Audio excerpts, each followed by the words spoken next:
to draw that. If you're, say, drawing it by hand as opposed to using like a CAD program to do it, drawing it by hand, you have to be very careful to scale it correctly because there is a scaling factor with that drawing. That's interesting because like the horizon here, the point, right, of my overall triangle, BBA, that will never happen over here because these hypotenuse will go forever. You'll never meet that angle here, right? I think don't think about it in terms of hypotenuse, because what you're seeing in the left drawing is the hypotenuse is AB, the line AB, and in the right hand drawing, the hypotenuse is line.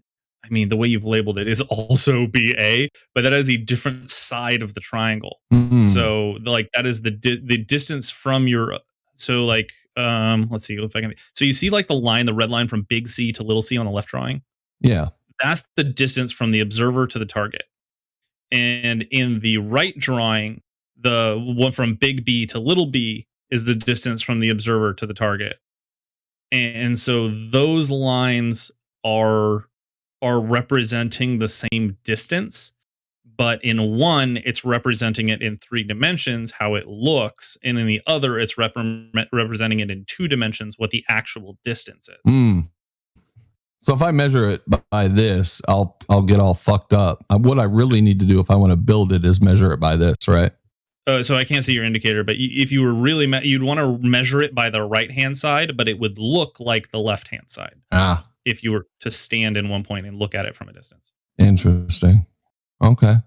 And this will play out in reality if you measure objects. But these angles are different, right? Between the left and the right. Like, yeah. But the right-hand side is representing the angles as you would measure them on a real object, and the left-hand side is the angles as you would see them due to perspective. Right. The right-hand side is like physical Euclidean geometry measurements. The left-hand side if you literally go out with a protractor and measure the angles, sight-based angles. Yeah, right. If you like literally held a protractor to them, the right-hand side will show you the accurate angles that you will measure with the protractor. But if you're to look at them at a distance, the left-hand side picture will show you what you see. Well, I appreciate that. I appreciate your insight. And I hope other people picked up on it. So like when you're doing optical measurements of distance and angle, so like if you take an object that's like rotating away from you or moving away from you and rotating, you'll see angles in the part that aren't real. Like 2 parallel lines may appear, like the railroad tracks will appear to you as if they're angled to each other. So if I just took a picture of the railroad track and then measured what the angle between the 2 tracks are, I'd be like, oh, there's a 10-degree angle between the tracks. They're getting closer because they're angled towards each other. But in reality, we know they don't get any closer. They always stay exactly the same distance away from each other. Exactly. So the rules of perspective, you can figure out how far away they are from each other, given, you have to have some known distances. But you can look at that appearance of angle and actually figure out exactly how far away something is. And if I measure based on the angles of perspective, like this, this is what it is reality in geometry. If I measure based on perspective, the angles, I'm going to get screwed up if I try to build that from those plans, right? Yeah, you wouldn't make plans based on the perspective. But if you know some base reality about the picture you're using, you can use that known quantity to look at perspective and actually measure things very accurately using perspective images. But you have to know something concrete about that image. Like you need to know where you are or where something in that object is, usually multiple odd things in the object. So like say I know exactly the 2 train tracks are like 5 feet apart from each other. I know they're exactly 5 feet apart. Well, then if I can look at this image and see how that 5 foot apart railroad track converges, I can look at things next to the railroad track and estimate how big they are because I know the track is 5 feet apart at every point. And so as it scales further and further away, I can use the fact that 5 feet looks like 2 feet now. So an object that is next to it that looks 2 feet must also exactly. I have to build that into my knowledge of the angles that I'm seeing with my eyes into what is happening in Euclidean physical geometry, or else I'm going to get screwed up when I try to build those plans, right? Yeah, and this is how you can use known objects in a field of view, and like use those for distance optical observations to know rotations and distances and all sorts of stuff. If you have a known quantity in a two-dimensional image, you can actually know a lot about what you're seeing at distance without being able to physically measure it. Exactly. I can treat two-dimensional, like orthographic reality, as if it's three-dimensional perspective-based reality, or else I'm mixing the two and I'm going to screw up my engineering plans. Yeah, and it gets even better if you have multiple cameras, because if you know, I mean, and this gets into what I do. If you have multiple cameras, you can and you know how far apart the cameras are from each other. Yep. You can look at two images in the two different cameras and see what the angle difference is between the two different pictures, and you can actually tell a whole lot about the three-dimensional reality of the two-dimensional images, because you have two comparisons and there will be slight rotations between each one. Absolutely. Like these.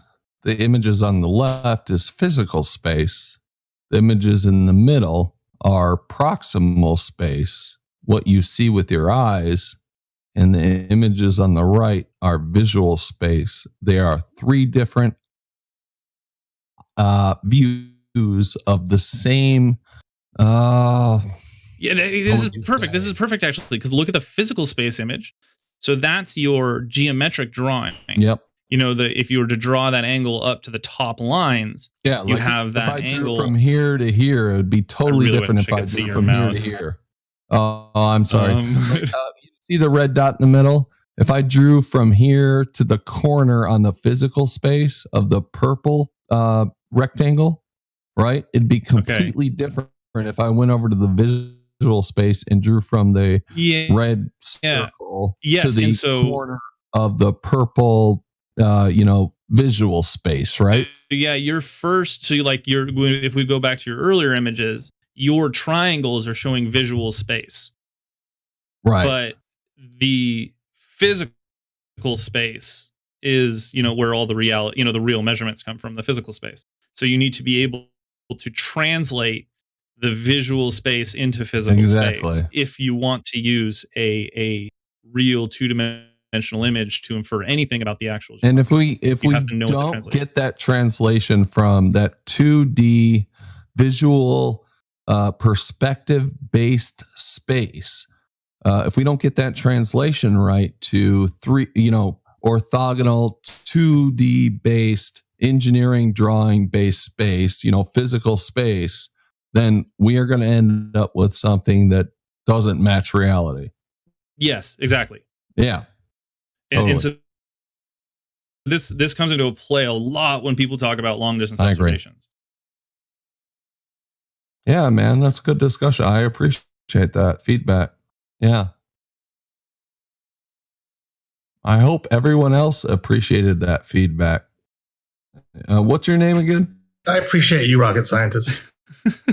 Who was God damn it, Scott. Was that rocket scientist? No, it's fucking Taylor. I thought it was fucking Taylor. That was me the entire time. I like to take credit for everything that was done for the past hour. Taylor, don't try to. Me and Taylor are supposed to be at fighting with each other. Scott, stop. Taylor, you don't know motherfucker. I mean, if you want to go back to being mad at me, okay. No, I've never been mad at you, man. I wasn't lying earlier when I said I literally do this stuff for work. Yeah, no, I appreciate it. You just you confirmed every single thought that I had about these diagrams and images, and I appreciate that. And I appreciate your perspective, and I'd love to talk to you offline about that. Oh, you're very welcome. Thank you. Not Taylor, you, rocket scientist. You have never confirmed anything I've ever said. Get credit. Go ahead, Scott. Excuse me. Just telling Taylor to not butt in like that. It was weird. He's just jumping in on rocket scientist's discussion with you. What do you think about what Taylor said, Scott? Rocket scientist? No. Yeah, it makes sense. No, Taylor. Oh. I think it's fine. I think it makes sense. He's on your team, isn't he, brother? Who, Taylor? Yeah. I don't really think of his teams, to be honest with you. But yeah, what are you? Yes, you. I'm just joking about it, man. I would pick Scott last for my team. I really don't think of it. I don't like it. Actually, I think you're on my team, Scott. Did you ever do computer vision, Scott, as part of your? Not really, barely any. Okay. I mean, just the barest amount because you have to a little bit. Not well, much. I did robotics, so I went towards computer vision. So. Oh yeah, you probably know about more than I do. I'm pretty rusty about some of the stuff. And all that kind of stuff. Quaternions are the worst, but I'm refreshing Quaternions because of the stuff I have to do right now. But I don't. Taylor said, Scott. I thought it was great. I can't get my head wrapped around. There is no way to visualize it. Is the problem? It truly is. It's the quaternion is just the rotation from your current pointing vector to the new pointing vector at every instance or every time. Well, that clears it up. That's how site works. Yeah, right. Obviously, it's also translation. So it's your rotation and translation from your current position to your next position. So if you're doing path planning, it's great because you have a history of motion. Versus if you're using the Euclidean change, you don't necessarily have a history of motion. But it's so hard to look at it and figure out how it's going to do that motion. I never can't visualize what it's going to do. I know where it's going to end up. Just you got to write a little Python program to reconstruct the motion for you, and then you get to see it. That's the reality. Sure. You write a program to reconstruct. But the great thing about quaternions is you can look at where you are and know where you were coming from versus looking just in Euclidean space. You just know where you are with no knowledge of how you got there. And no gimbal locking. And no, sorry, what? And no gimbal locking. No gimbal locking. You can't gimbal lock with a quaternion, can you? No, I suppose not. That's always the big advantage I remember from is that you use them so that you don't accidentally get yourself gimbal locked. Okay, guys, I'm not really working with systems that can, so I'm not that concerned about that right now. But yeah, for what VEACH does is using attitude systems in satellite dynamics, so you avoid gimbal lock exactly as you said. Okay, yeah. Thank you, Taylor, for that addition. So, I mean, yeah, awesome. Worked with systems that can gimbal lock, but the systems I am working with right now are basically snake robots, and so that's not a reality of the problem we're solving. Scott, to answer your earlier question, Brandon, I was going to say one thing, Brandon, that I didn't understand some of the stuff until Taylor started saying some things because some of the picture was throwing me off in ways that I didn't think it was worth trying to get into without getting yelled at again. So. But I did. It definitely helped clarify a ton of stuff. Well, you know what I mean. Without getting told, I was just being obfuscating. You're stupid. I'm sorry. I thought you were being. It was the way you said it. I don't mean to be whining. I'm not whining about it. I'm just saying. Go ahead. It was worth it to pursue it. So, but when he starts asking some of the questions, when we started making some points, it was very helpful for me. I definitely it was a great discussion you guys had for sure. No, Taylor's my biggest ally at this point. Right, but if you have a class, you're not supposed to go. Does everyone but Scott understand? You're not supposed to do that. Thank you, Denmark. I appreciate it. It's fine. Right. I wasn't trying to be an asshole. I'm sorry, Scott. I thought you were being obtuse on purpose, and I apologize for that if you weren't. That was not. It's just, I just got there. I'm just trying to figure out, for example, things like, it's so funny how you probably don't realize things I may not know. Where his feet matter in that first diagram? It was unclear to me for a while. I'm trying to figure out why is his feet where they are? Are they supposed to be there, or is that just random because of the way you put the figure? Things like that are tricky, And so I don't have the answers to all that, so I'm sort of sussing it all together at once. No, that's probably why these PhDs didn't put feet in it, and they just put dots instead. Oh yeah, that's exactly right. A good point. Yeah. Because the little bit of problem is the man implies a orthographic side 2D view, but the way it's placed onto the field is more of a perspective, sort of a 3-dimensional look. So it gets a little bit tricky. But that's what this implies too. though. I mean, this diagram implies that too, without the man to confuse you. Right, exactly. That's what I'm saying. You, I mean, to confuse us. Yeah. Yeah, no, yeah, exactly. I think the man is what is a little bit tricky because, like, for a while too, I was trying to figure out which direction is this man actually looking. Is he supposed to be looking straight left? Oh no, I see. Okay, it's more like he's a full body. Okay, it's just took me a while to get over. Right. You know, I'll have to fix that up. But do you see where I'm coming from a little bit now, Scott? I don't see where you're headed yet, but I think I understand everything I was just saying. I just don't know exactly where you're going to go with it. It's going to go to interesting places, brother. Are you ready? Sure.